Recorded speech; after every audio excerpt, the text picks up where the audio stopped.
Salve, meus queridos, tudo bem com vocês? A aula de hoje é uma sequência de uma aula anterior que nós já tivemos, na qual nós falamos a respeito das cadeias alimentares. Existem formas de representarmos graficamente determinadas situações dentro de uma cadeia alimentar.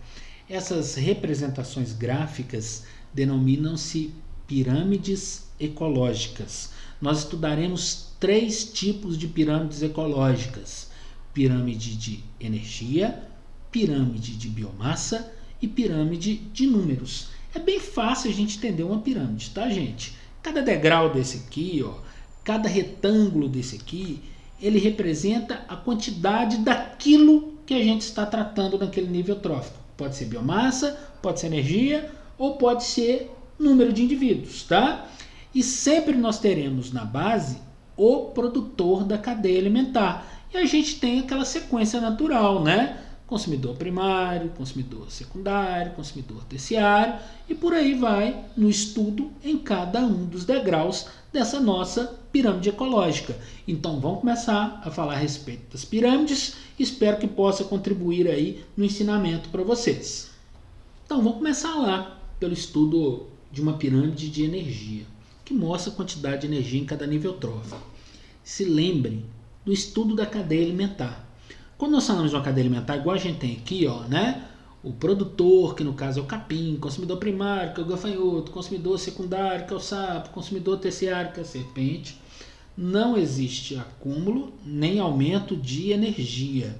A energia é transferida de forma unidirecional, desde o produtor até os consumidores, e sempre diminui gradualmente. Ah, mas por que a energia diminui gradualmente? Lembra que tem a produtividade primária bruta, aquela quantidade de energia que foi produzida aqui pelo indivíduo, que é considerado um indivíduo autótrofo, né? E o que vai acontecer com esse indivíduo? Ele gasta energia, gente, para o seu metabolismo, ser liberado na forma de calor, ele gasta durante a respiração celular, e o mesmo vai acontecer com os consumidores. Os consumidores consomem energia para gastá-la. Então você deve lembrar que a cada nível trófico, o básico é diminuir cerca de 90% do que estava no nível anterior. Então a gente sempre começa a base dessa pirâmide com o produtor. O X aqui, gente, representa toda a energia que foi produzida. Mas lembra que tem que acontecer o seguinte, né? O indivíduo consome energia, então vai descontar a taxa de respiração. E o que sobrar é a PPL, ou produtividade primária líquida. Quantidade que foi produzida, descontada a taxa de respiração, que foi liberado na forma de calor, né? O que sobrou é a quantidade de energia que vai ser aqui dispensada para o consumidor primário, que no caso é o gafanhoto. Mas o que vai acontecer com o gafanhoto? Se aqui no capim tinha 10.000 quilocalorias disponível para os gafanhotos, ele também vai gastar cerca de 90% disso aí. Concorda comigo? Então o que vai sobrar? 1.000 quilocalorias. O gafanhoto gasta isso aqui, cerca de 90%, a quantidade de energia disponível para o sapo tende a ser menor. Das 1.000, vão sobrar, olha lá, cerca de 100 quilocalorias mais ou menos, tá? Porque o sapo consumiu. O último nível trófico da minha cadeia alimentar é a cobra. Tinha 100 quilocalorias para o sapo. O que vai estar disponível para a cobra é cerca de 10% aqui, 90% vai ser consumido, ou seja, nesse nível trófico sobrou só algo em torno de 10 quilocalorias.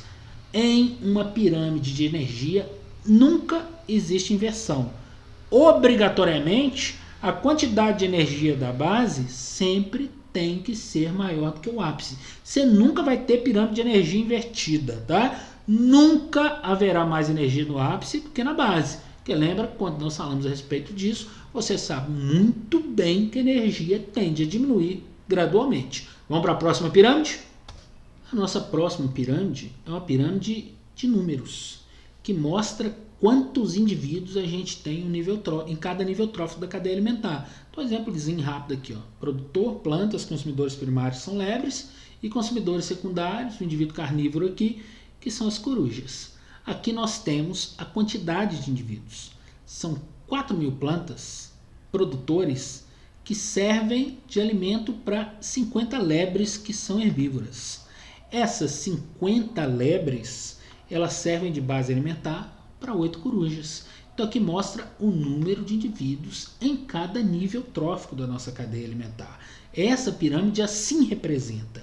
Agora, diferente da pirâmide de energia, a gente pode ter uma inversão. A gente pode ter situação onde a base vai ser menor do que o ápice, tá? Vamos ver um exemplo aqui para você entender isso? Isso aqui é uma pirâmide de números invertida, tá? Então aqui eu tenho árvores, que são produtores, macacos, que são consumidores primários, e carrapatos, que são consumidores secundários. Olha a inversão que eu falei para vocês aqui, ó. Aqui eu tenho uma base menor do que o ápice. Uma árvore, ela é base de alimentação para 10 macacos, nesse exemplo de cadeia alimentar. E esses 10 macacos, eles servem como base para 8.000 carrapatos, que são os consumidores secundários. É bom a gente entender que quanto maior o indivíduo, menor o número que a gente vai encontrar naquela pirâmide de energia. Então, finalizado, de energia não, desculpe, pirâmide de números. Finalizado o estudo de uma pirâmide de números, vamos para a última pirâmide, chamada pirâmide de biomassa. Então tá aí, pessoal. Isso é uma pirâmide de biomassa. O que é a biomassa? É a quantidade de matéria presente em determinada área de um ecossistema. Tá? A gente chama de massa seca do indivíduo. É a quantidade de matéria orgânica que está acumulada em determinado local. Tá? Então ela mostra diretamente isso. Aqui eu tenho uma onde a base está maior do que o ápice. Ó. A biomassa de produtores são as plantas, 800 kg. A biomassa de lebres, consumidor primário, 10 kg. E a biomassa de corujas, que são consumidores secundários, 2 kg de biomassa. Tá? Então aqui vocês estão vendo o exemplo de pirâmide de biomassa, onde a base é maior do que o ápice. Da mesma forma que eu te falei da pirâmide de números que pode ser invertida, a pirâmide de biomassa também pode ser. Vou te citar uma situação bem rapidinha aqui. Em ecossistemas aquáticos existem os produtores, pequenas algas, são chamadas de fitoplâncton. Existem os consumidores primários, pequenos animais, pequenos invertebrados, chamados de zooplâncton. Então é muito comum nesse tipo de pirâmide de biomassa aquática a gente tem uma base aqui no caso do fitoplâncton que vai ser menor do que a biomassa do consumidor primário, tá? Vai ser uma biomassa, uma pirâmide de biomassa invertida. Por que eu te falo que é natural? Que existem situações que explicam isso, tá? Por que a biomassa do produtor, nesse caso, é menor do que a biomassa do consumidor secundário? Duas situações explicam. Uma, a taxa de reprodução.